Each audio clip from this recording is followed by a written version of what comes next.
The worst bullying actually happens in the staff room between the teachers. It's not the children. This is a place where children are kept safe. But those who care for them say they aren't protected at all. In schools across the UK, teachers say they experience what they try so hard to prevent: bullying. I still get nightmares about what's happened and what's been said. I wake up in the middle of the night in sweats. Maya, whose identity we're protecting, has been a teacher for 12 years. After daily bullying, the experience left her with PTSD. Some of the bullying I've experienced is racism. So I've been called the N-word quite loosely. One day I'd been off sick and I'd gone to the doctors, and a colleague, he basically walked past me and was like, "The is in today." Then I'd be sitting in amongst the teachers, particularly the younger teachers, and they'd be saying comments like ding, ding, ding, ding, as if it was Indian jingle music and things like that. And then I've had the curry lover comment as well. And it wasn't just racism. She also faced sexism. Someone said that I had blowjob lips. It was a senior member of staff. And then also that I'd have to bend over to get a promotion. I was crying every night to my mum on the phone.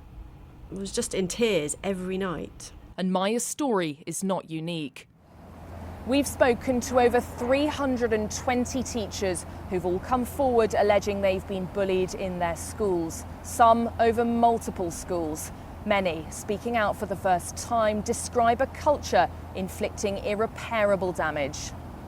Maya was paid tens of thousands of pounds by the school after her experience. We aren't disclosing the amount to protect her identity. And part of the deal, the signing of a non-disclosure agreement. The bullying forbidden from being spoken about outside the classroom doors. And NDAs are used frequently among the teachers we've spoken to. 119 people say they signed one, and we calculate this would cost over £1.7 million in payouts. Taxpayers' money going into schools, instead used to pay teachers to leave. Many who signed one went to their union for help. Their stories familiar. It does match our experience that schools are becoming perhaps far more authoritarian places to work. In a growing number, there is a significant power imbalance between management and teaching staff. I think part of that is down to the growth of multi-academy trusts, and we're looking at a far more corporate system, but perhaps without the safeguards and professional respect that a lot of corporate environments would provide. And without those safeguards, it's raising questions about whether NDAs are being used appropriately. The problem with having NDAs is it is covering up or not allowing anyone to explore whether it was appropriate for the individual and appropriate use of public money for them to be paid to exit a school. So in that sense, no, they're not appropriate.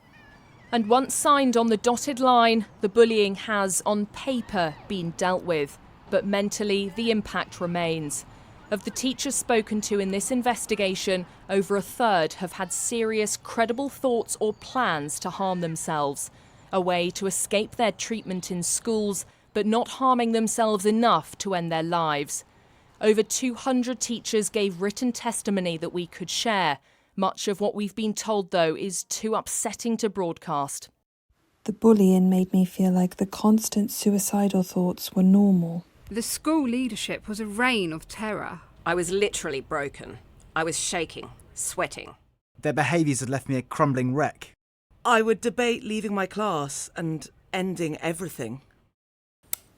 And it's a familiar feeling for Tracy, again, not her real name. A teacher of 25 years, she says she was targeted for questioning the new leadership when her school became an academy. As a senior leader in school, I kind of had become aware of strategies and tactics that were being used with other members of staff, and I was starting to join the dots. She says she was then threatened with unattainable performance targets before being given days to decide whether to stay or go. I was manipulated very, very cleverly with the threat of something that is called a support plan, which is not a support plan. It's a tool that is used quite commonly in schools to put somebody just ahead of being put through capability processes. And it's code for you don't fit, we want you out. What did the bullying do to you? The conversations that sat around it did leave me at the very lowest, darkest place that I could possibly be. I was suicidal. I was suicidal with a child at home. And whilst feeling this way, Tracy also signed an NDA. It was her way out, her way to protect her mental health. But the impact these documents are having is clear. I signed away all my legal rights to challenge at any given point in the future when I might have been well enough to follow up. It was devastating. And for Maya, these 3 words came to mind. Worthless, sad, and suicidal. That bad. That bad. Being made to be silenced and things over what I've been through. I think I've no words really. I felt like I had no voice. Responding to the findings of this investigation, Education Minister Catherine McKinnell says staff should feel safe and supported at work and feel confident to report concerns, and the government expects school leaders to take appropriate action.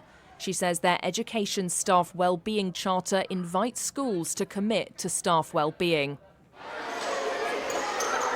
But for the teachers, the impact of the bullying has been profound. Only now finding the courage to speak out. Their stories coming to light after years working under the shadow of bullying. Amelia Harper, Sky News.